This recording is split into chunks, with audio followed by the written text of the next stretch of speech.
ও আল্লাহ, জীবনে অনেক নামাজ ছেড়ে দিয়েছি, মা বাবারে কষ্ট দিয়েছি রে আল্লাহ।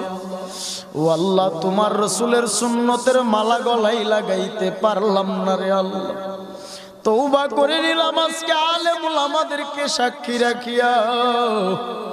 তওবা করলাম আল্লাহ, আর কোনোদিন নামাজ ছাড়বো না, রোজা ছাড়বো না, মানুষকে কষ্ট দিব না, সুদের খাতায় নাম লাগাবো না, কোনোদিন খারাপ কাজে লিপ্ত হব না।